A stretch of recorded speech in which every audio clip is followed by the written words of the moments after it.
for watching the Fumble. I'm here with Britt Johnson. Hey guys. And that fool over there, Matt Demecki. What's going on, guys? All right, guys, Aaron Hernandez passed away this week. He was found hanging in his cell, and obviously a lot of his former teammates and other athletes who knew him have been tweeting out their condolences, and they're getting a lot of heat for it because he was a convicted murderer. So the question is, should we have sympathy for him? I believe in sympathy and empathy for people. I think it's really important to have that. And not only is it for him, but it's for his family that's left behind. It's his little 4-year-old daughter. It's his fiance that was the most diehard chick I've ever seen in life. She was always there for him, you know, and I think it's more they feel bad for them. And I personally do feel bad for what Aaron Hernandez could have been. You know, he had signed a $40 million contract. He was had everything right there, you know, just right at his grasp, and it kind of all got ruined by kind of himself, you know, in a sense. But it's kind of like a sad story. It's like a sad soap opera, Romeo and Juliet kind of story, you know? I mean, for me, I don't feel any sympathy towards him, because the reason why is because I kind of feel like we're overlooking the family that Aaron Hernandez, Odin Lloyd, you know? Yeah. I think we're overlooking that, and we're trying to get so much sympathy for him, but like the fact is, the dude signed a $40 million contract, fresh off a Super Bowl, and I just feel like, I don't know, Aaron Hernandez had the American dream right in front of him, and the fact that he threw that all away. Okay, but does that mean that like the internet can be disrespectful with the memes? I've seen memes where it said, you know, he was acquitted of the second murder, and now the Browns are interested in him, so he hung himself. Yeah, but I mean, the internet's ruthless either way. Of you know, you can't really stop it. And I just want to say, like, with football players in general, I think it's really sad how we love them so much when they're at their high, but then we hate them when something happens. And who knows? Aaron Hernandez could very well have had CTE. So he could have had mental issues. He clearly had mental issues. I know several people who knew Aaron Hernandez,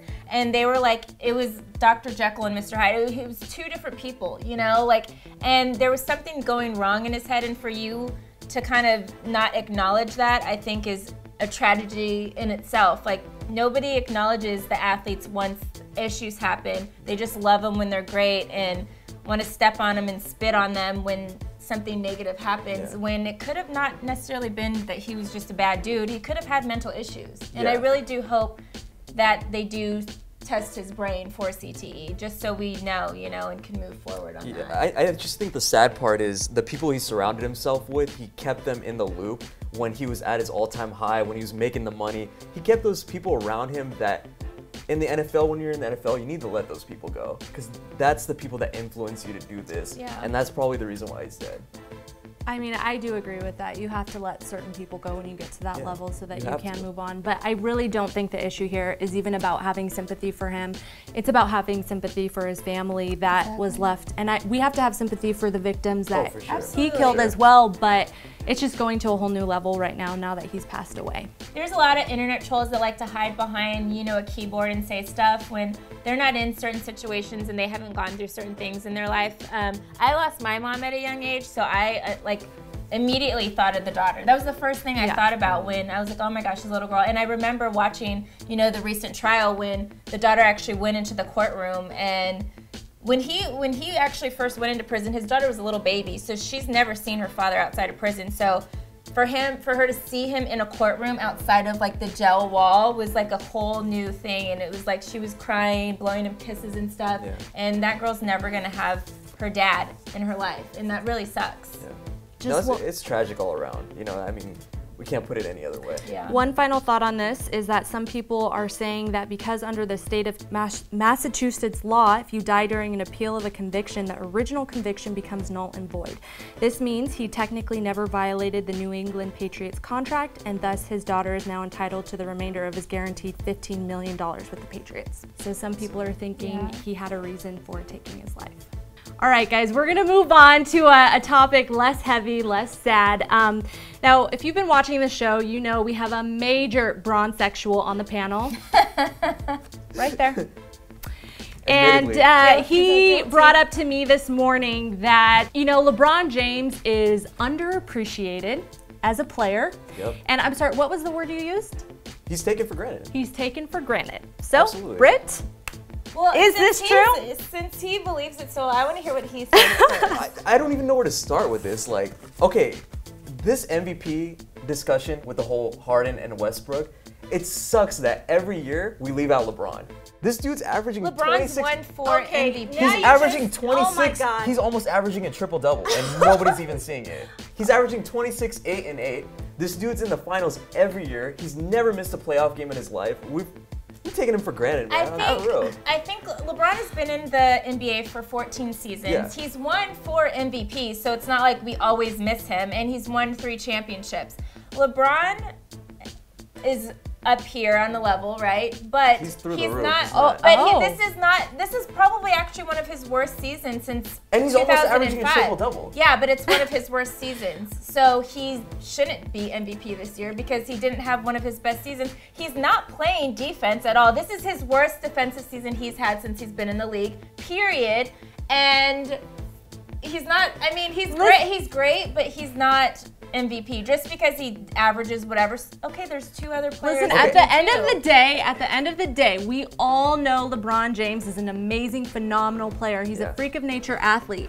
But at the same time, like, we give him the props he gets now, but every major great or every GOAT goes through this, right? Like, they're not going to be completely appreciated until they're out of the league. That's just how it goes. He's not the only one. You bronze-sexual. Don't try and make this all about that. Okay, the reason why people hate LeBron is there's only one reason. And you guys know what the reason is? Because he flops all the time. Are you guys ready to hear this? Because he is almost to Jordan's level. He's literally right there. This championship, if he wins this championship and beats that Warriors team, because they're probably going to go to the finals, it's a wrap. And there He's you the have GOAT. it. And there you have it. That's literally the only reason why people hate LeBron. It's because he's coming You guys, there you go. People don't hate Michael Jordan, and he's the greatest. No, they love Michael Jordan. Okay, they love so Kobe. it's not because people are And they great. love them now, guys. Both of them were hated in the Okay, past. what I want to say about like sports in general is that everybody goes through, it's like a relationship. When you meet a girl, when you first meet her, you love her, you think she's gorgeous, whatever. A couple years later, you know, I see it every day. Oh yeah, you're beautiful. I've seen you all the time. You get sick and tired of them. And that's what's happening. Everybody kind of goes through that. Like every single athlete, like what you just said, Kobe went through it, Jordan went through it. Jordan happened to not have as deep a one as everyone else had because he left for a couple years and came back and then left again and came back. So he didn't have to go through the same thing because we missed him. We had a chance to miss him. If you see somebody every single day and in every single finals, you get tired of them. So it's not that we're underappreciated. We're ready for a change. I'm we're scared not to let you appreciating go on. greatness. We are No, not we're ready to move on and change to something else. And No, he's not. we appreciate greatness, okay? Yes, He's and not he at will, his he will greatness be anymore. revealed. No, listen, he's the king. but We when- know What it. we do? And we'll put him back on the pedestal when he retires, like we've done with every other GOAT. If I let them go on, you guys, it will just become a bloody mess in here. Honestly, someone will get hurt. So for the We good don't of need all that. of us, we're gonna wrap this up. I want to hear from you guys. Should we give Aaron Hernandez and his family sympathy? And is LeBron underappreciated? Let us know in the comments below. See you next week.